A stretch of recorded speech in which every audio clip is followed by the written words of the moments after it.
Para este día vamos a hablar sobre el tema andar como hijos de la luz. Ya el día de ayer hablamos sobre andar en amor y ahora vamos a hablar sobre andar como hijos de la luz, y para eso vamos a pedirle al Señor que nos ilumine con su Espíritu Santo. Querido Padre que estás en las alturas de los cielos, queremos caminar como tú lo mandas. Hay muchos desafíos en nuestra sociedad que a veces nos cuesta sortear, pero te rogamos, danos la sabiduría para vivir de acuerdo a tu voluntad. Lo pedimos en el nombre de Jesús. Amén. Amén.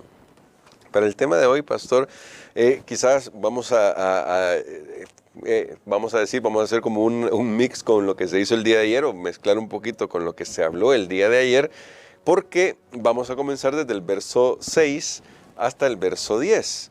Que nos dice de la siguiente manera en Efesios capítulo 5. Nadie os engañe con palabras vanas, porque por estas cosas viene la ira de Dios sobre los desobedientes. Por tanto, no participéis con ellos. En otro tiempo erais tinieblas, pero ahora sois luz en el Señor. Andad como hijos de luz, porque el fruto de la luz consiste en toda bondad, justicia y verdad. Buscad lo que agrada al Señor. Y quizás para partirlo en dos partes esta reflexión de hoy, pastor, me llama la atención esto que dice el apóstol Pablo, palabras vanas. Yo lo veo así como el hecho de la normalización que se hace de todo lo que ya se ha mencionado antes. El hecho de que, como usted nos decía el día de ayer, la gente no consideraba que eso fuera pecado. Y hoy, trayéndolo a nuestras aplicaciones para hoy y nuestra sociedad, nuevamente la gente ha rebajado todas las cosas en el sentido que dicen, si todo el mundo lo hace, no es tan malo. Al fin y al cabo, todo el mundo lo hace, nos hemos liberado del yugo religioso y por tanto ahora nos damos cuenta que todo esto es posible hacerlo. ¿Cómo nosotros debemos reaccionar ante eso, considerando que tanto aquellos que viven de acuerdo a la voluntad de Dios como los que no, siempre enfrentamos el día del juicio? Bueno, creo que vivimos en una sociedad que está saturada de esto, de palabras vanas y especialmente relacionado con la sexualidad, incluso al punto de declaraciones como ahora pues los géneros han cambiado, ahora se da una publicidad tan fuerte a esto que pareciera que es lo normal, que llega un momento que pareciera que ya lo que Dios creó, una relación entre un hombre y una mujer en matrimonio, es lo anormal, es lo raro, porque va quedando excluido a raíz de la fuerte promoción que se hace definitivamente. Por eso Pablo dice, nadie os engañe. Incluso, hermano Gerson, y para nuestros amigos, tal vez esto no es desconocido, que aún se quiere amparar este tipo de prácticas con la Biblia, sí, con un manto religioso y decir, no, Dios está de acuerdo con esto y Dios aquí, y hacer una reinterpretación de la Biblia y de los textos que hablan específicamente y explícitamente acerca de estas prácticas que no son las que Dios creó. Entonces, definitivamente, ese es el mundo en el que estamos viviendo y donde las personas se sienten ofendidos cuando se habla la verdad, sí, cuando se habla lo que dice simplemente la palabra de Dios. No lo que cree una iglesia, no lo que cree una persona, sino lo que dice la palabra de Dios. ¿Ven ustedes por qué realmente este mensaje es muy necesario, es muy importante para nosotros como sociedad? Pero la Biblia dice, finalmente no nos engañemos, veremos el fruto de caminar en ese camino que andaban los paganos, y ahí viene la ira de Dios. Y la ira de Dios se puede manifestar en el sentido, ya lo mencionaba yo el día de ayer, aquí lo vuelvo a traer, que se puede manifestar en el sentido que Dios deja al ser humano seguir su camino y cosechar las consecuencias. claro. Alguien ha dicho muy acertadamente, aunque Dios no hiciera nada contra el pecador, con solo dejarlo en el pecado y que avance y siga, o sea, no interponerse en su camino, ya ese va a ser un gran castigo, porque van a venir las consecuencias, totalmente van a venir las consecuencias, y las vivimos en la sociedad, consecuencias de adulterio, de fornicación, consecuencias de violaciones, consecuencias de sexo desenfrenado, vienen las enfermedades que cada vez parecen más enfermedades nuevas. Todo esto viene una terrible consecuencia para la sociedad. Para la sociedad viene la ira de Dios, pero no solamente habla de la ira de Dios en el sentido que Dios los deja como pasivamente actuando contra el pecado, sino que un día Él vendrá y Él dará a cada uno conforme a sus obras y juzgará al mundo con justicia. Y toda acción, pensamiento, palabra, hecho, todo vendrá a juicio y se va a recibir finalmente el pago por estas cosas. El libro de Apocalipsis lo hace bien claro cómo Dios finalmente erradicará el mal, la impiedad. Ahora el ser humano puede defender, puede poner leyes, puede torcer, puede hacer lo que quiera. Pero amigos, viene un día, el Rey de Reyes y Señor de Señores, establecer la justicia. Y bueno, creo que eso ha quedado bien claro, y dice tristemente sobre los hijos de desobediencia. Yo veo esto un contraste con lo que decía en el versículo 1, imitadores de Dios como hijos amados. Claro. Aquí nosotros tenemos que tomar una decisión. Bueno, ¿somos hijos de Dios o somos hijos de desobediencia? Solo que un favor, no pretenda ser un hijo de Dios siendo caminando en el camino de la desobediencia, porque es una contradicción, y eso es lo que tristemente hoy se ha visto en el cristianismo, donde algunos que no pueden vivir las virtudes cristianas, lastimosamente ahora quieren justificar el pecado y cubrirlo de un manto de santidad, y ahí es donde vemos personas que se hacen llamar apóstoles y andan ahí con su harén de mujeres, etcétera. ¿Para qué voy a decir tantas cosas que se ven ahora y se dicen ahora que está más accesible la información? Y ahora, pastor, porque ahí el apóstol Pablo dice, no participéis con ellos. ¿Y cómo podemos seguir ese consejo del apóstol Pablo con lo que luego los textos nos dicen, andar en la luz? ¿Qué significaría entonces? Porque ahora sí estamos contrastándolo contra toda esa manera de vivir. Bueno, aquí a mí me llama la atención, el apóstol Pablo dice, en otro tiempo erais tinieblas, pero ahora soy luz. Noten que aquí hay una gran diferencia en decir, ahora ustedes tienen luz.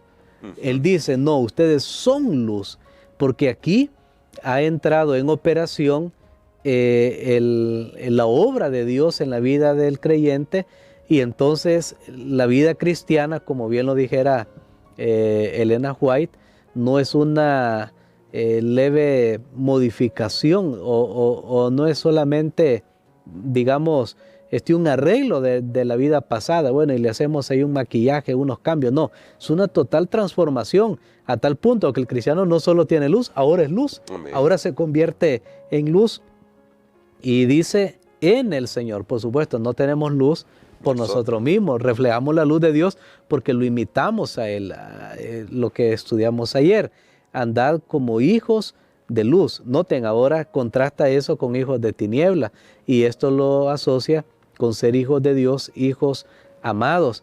Pero aquí nosotros vemos también entonces que la manera, porque esto es el mensaje acá. Dicen, no seáis partícipes con ellos. Ok, yo no participo con ellos, pero ¿cómo hago para denunciar esta cosa? Creo que lo va a decir más adelante, cuando él habla de reprender. Bueno, en el versículo 11, ¿cómo hago? ¿Cómo hago? Viviendo una vida correcta. Es el mejor mensaje que nosotros podemos dar. Viviendo como se debe vivir. Matrimonios para Cristo. Qué bonito ver parejas y dice, bueno, tenemos 50 años de casado, 40, 20, 10, estamos luchando, 5 años, 2, 3, lo que sea, y viviendo como es digno.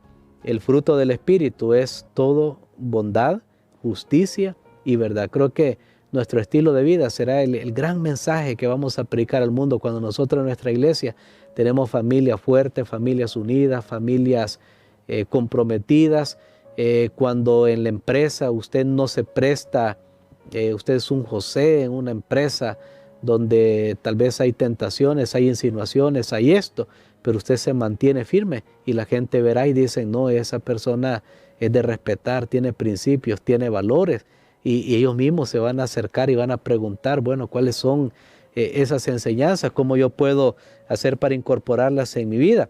Creo que es lo que el apóstol Pablo está diciendo en estos versículos. Finalmente el consejo es, ustedes hagan lo que agrada al Señor, porque recordemos que el sacrificio de Cristo, como lo mencionaba en el principio del capítulo 5, fue agradable al Señor. ¿Por qué? Porque Cristo buscó hacer la voluntad de su Padre. Y pastor, con eso, para tener una reflexión final que nos debe motivar a nosotros a buscar lo que agrada a Dios, con tantas voces, hablando de palabras engañosas, para quizás reforzar esa idea con esto, pero con tantas voces que hay en el mundo que pretenden decir lo que agrada a Dios, ¿cómo podemos estar seguros de lo que agrada a Dios? ¿Cómo podemos estar seguros de que lo que estamos siguiendo es lo que Dios quiere que nosotros vivamos? Tenemos la palabra profética, tenemos la palabra de Dios que es segura, y es a eso que nosotros tenemos que adherirnos. Hay muchas voces, como se ha mencionado ahora en la sociedad, cada uno pues diciendo lo que le parece mejor, pero recordemos que todo esto, estas muchas voces siempre tienen su base en el relativismo. En el relativismo de todas las cosas. En otras palabras, no hay un absoluto moral. Cuando usted cuando usted escucha un mensaje y usted estudia cuál es el trasfondo de ese mensaje y se da cuenta que no hay absoluto, no hay valores morales, entonces usted dice, no, esto no es de Dios, porque nosotros sí tenemos que hay verdades absolutas y estas se encuentran en la palabra de nuestro Dios. No son cambiantes, no se adaptan a la cultura. Notemos como el apóstol Pablo tenía que escribir, y uno se pregunta, bueno, ¿por qué Pablo frecuentemente escribía estas cosas de inmoralidad, de esto? Lo vemos en el libro de Corintios, en Romanos, en todo eso. Yo recuerdo un profesor que decía, un profesor de teología, ¿será que el apóstol Pablo tenía algún problema con esto, alguna tentación? Porque de lo que uno habla es una indicación bastante certera, ¿verdad?, de lo que una persona es y por qué escribe tanto. Pero claro, puede ser una opción también por ese principio, pero por otro lado recordemos que Pablo era pastor de la Grey, sí. Y entonces él veía lo que estaba invadiendo a los hermanos, a las iglesias, de dónde habían salido. Creo que es un buen ejemplo para los líderes, para los pastores de hoy, para nosotros, que tenemos que alzar nuestra voz. Hay un borbandeo terrible en la mente de niños y jóvenes especialmente. Puede ser que ya uno diga, bueno, yo estoy viejo, no, aunque no se confíe, por favor, que el diablo no ha muerto. Y él va a lanzar sus tentaciones. Tenga usted 80 años, 100 años, 200 años, lo que tenga, no nos confiemos nunca. Pero aquí nosotros vemos que el apóstol Pablo hablaba tanto de esto, a tal punto que el cristianismo llegó para cambiar la cultura. No dejemos que la cultura cambie nuestros valores cristianos y conformarnos a la cultura, no, sino que más bien el cristianismo tiene que ser la luz. ¿Qué pasa cuando hay luz? La oscuridad simplemente desaparece porque es la ausencia de la luz. Y ahora con todos estos principios que el apóstol Pablo dio, yo creo que se entró en lo que se podría llamar una nueva castidad. Una nueva castidad. Es a lo que Dios nos ha llamado. No tema vivir su evangelio, no temamos vivir el evangelio.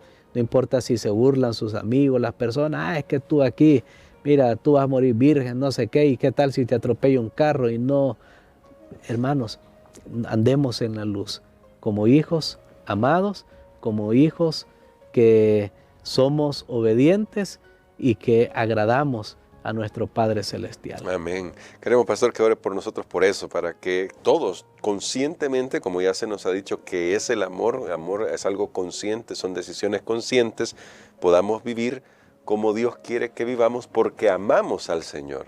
Amén. Padre, gracias te damos, Señor, por esta lección. Gracias porque tú nos envías estas advertencias y tú envíes un mensaje de esperanza también, porque no hay duda que tú tienes un juicio contra aquellos que dejan que estas cosas sean idolatría, se aferran a este estilo de vida, pero tú das un mensaje de esperanza para aquellos que no quieren estar en esto, pero por alguna razón se han dejado dominar por el enemigo, pero mientras tu espíritu les hable, ayuda, Señor, para que puedan escuchar tu voz. Lo pedimos en el nombre de Jesús. Amén.